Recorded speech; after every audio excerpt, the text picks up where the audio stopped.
Okay, welcome to another Orbiter 2010 video. And in this video, I'm going to do a bit of a continuation of the last video where I was trying to show a slightly more fuel-efficient way of getting out to the moon. In that video, I showed how we could skip the align plane maneuver because we're off by 5.57 degrees. And skipping the align plane maneuver, going out to the moon, and then doing the mid-course correction the way we did, we were able to cut about 580 off of our delta V cost, somewhere in that range, 580, 600, something like that. But I mentioned in that video that it wasn't the most overall efficient way to do it, and that there is room for improvement.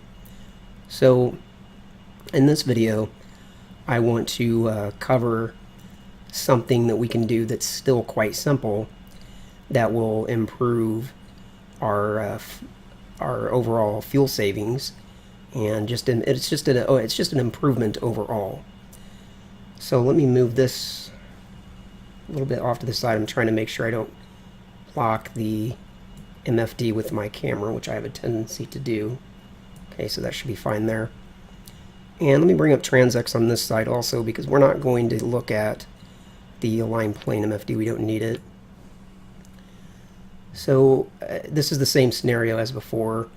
We just got up off the ground a little while ago. We haven't even completed one orbit yet. We've just circularized the orbit, and that's the only thing we've done. So we're about 240 kilometers. So I'm going to select the moon as our target. And what we need to do is arrive at the moon here. This is the line of nodes, I believe it's called.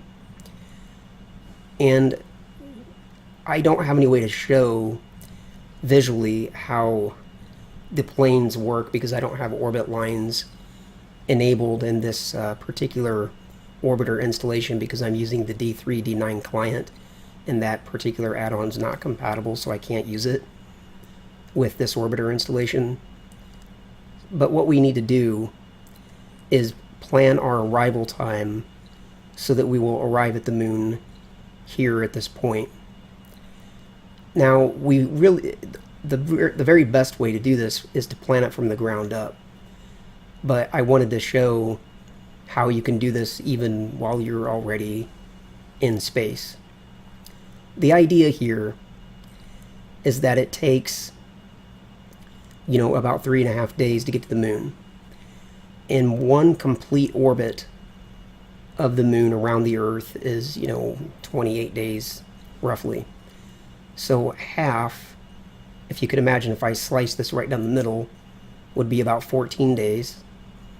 And if we imagined a quarter slice, then it would be about 7 days. And then if we imagined an eighth of a slice, then that would give us about 3.5 days. And I have sort of a graphic here to show what I'm talking about.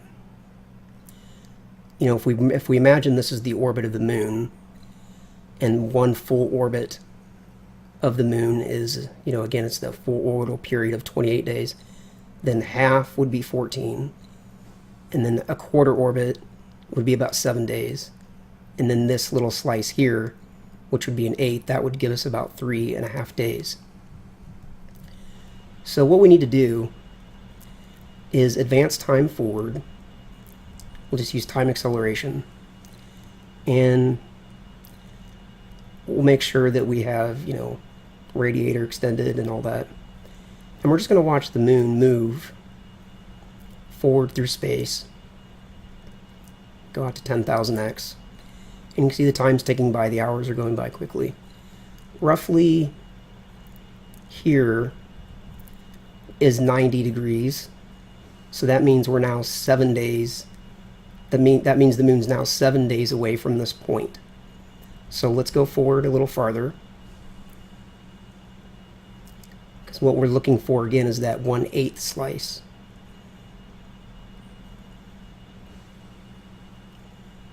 We're getting pretty close. I think right about there. maybe a little bit more. It doesn't have to be perfect.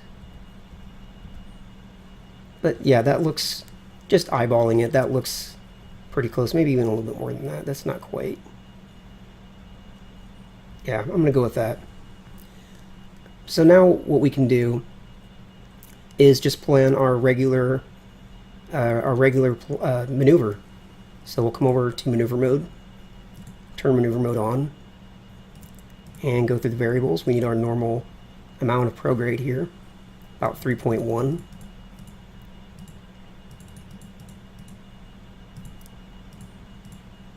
About that much. Now we come over to the date variable, and we want a alter setting. We're going to swing this all the way around. And we're getting pretty close here, so let's go forward on this side, and let's view the encounter so we can start to dial things in. Let's go down to a hyper setting now that we're getting close. And we've got too much prograde, so let's back off, go down to a finer setting, and we'll start eliminating prograde and just watching the minimum altitude here. And we're going to bring it all the way down to, about 500 kilometers, maybe 400. That's getting pretty good. Right there, again, I like to be, plus minus 400 kilometers or so, just due to the inaccuracy of TransX. But that's how we can do, this off-plane transfer, or get out to the moon even more efficiently, just by leaving it a different time. And I'm not actually going to complete this flight because I've got plenty of other flights for going to the moon. So you get the idea. All we would have to do at this point, obviously, would be to bring up the target view, fast forward time, and then we can get out to the moon. Now, there's one last thing I'll show. And that's how to do this from the ground up.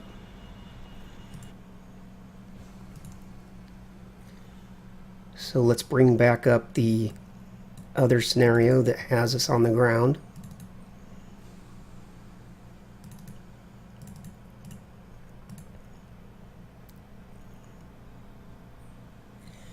And it's really the same idea, but the advantage of planning it from the ground is that you won't waste a bunch of locks, because since we had to go around the Earth for 3 days, we wasted 3 days worth of locks. Let me bring up this version here, and we'll bring up map on this side. We'll just shut that side off. Target the moon, and the only reason I'm targeting the moon is just so we can see where the moon is at relative to the, and you know what, actually I will bring up a line plane on this side just so we can see that we're not going to pay attention to the relative inclination or the rate. And finally I'll bring up TransX.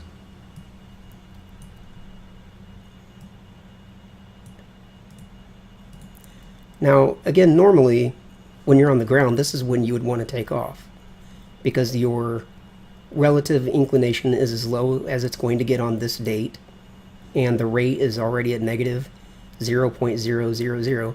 So the longer we wait at this point, the relative inclination here in a moment is going to stop ticking backwards, and it's going to start counting up. So normally, this is when you would take off to go to the moon. But if we want to bypass the expensive plane alignment once we're in orbit around the Earth, then we could do that using the method that I just showed, but we can also plan it so that we arrive in orbit at the right time so that we can immediately do our flight out to the moon without having to orbit the Earth for 3 days first. And the way we do that is just by picking the moon as our target, and now simply, let me make sure I've got external cooling on.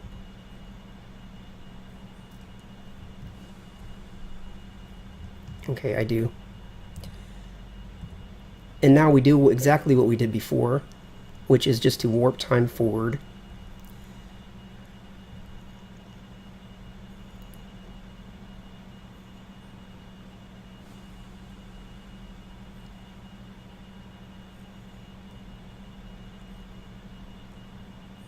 Until we have that 1/8 of a slice that we're looking for.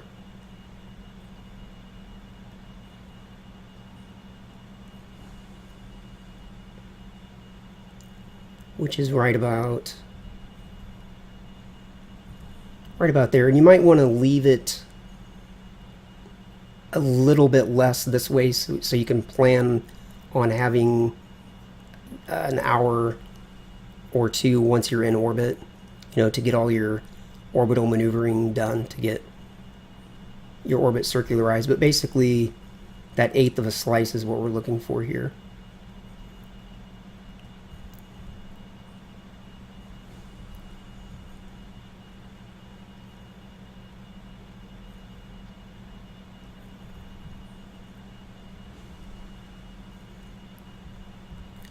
And it's going to be about like that.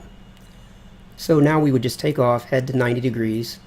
And again, we're not even paying attention to this stuff anymore, so we can close that out. So we take off, head to 90 degrees. And once we're in orbit, then we would just set up our maneuver and we would be able to arrive